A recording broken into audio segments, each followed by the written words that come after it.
NASA is building its new Space Launch System vehicle, SLS, to carry astronauts into the next great era of deep space exploration.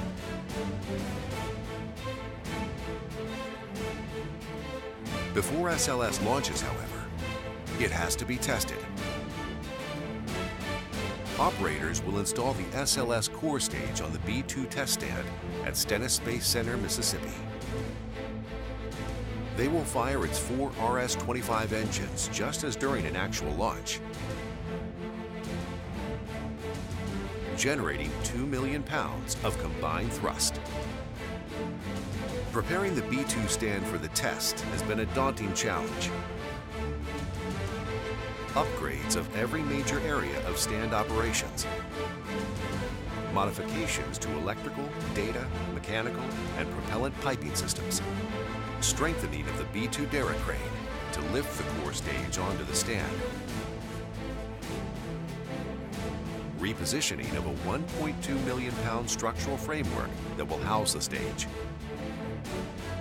addition of 1 million pounds of steel to strengthen and extend the stage framework,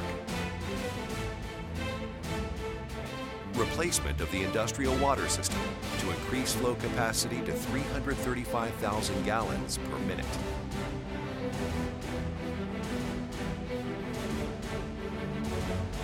Delivery and installation of special test equipment.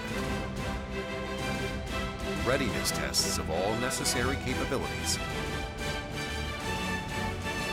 Multiple NASA and contractor project teams. 6 non-stop years of hard work. Milestone mark after milestone mark. To clear all hurdles at last and announce Stennis and the B-2 test stand are ready.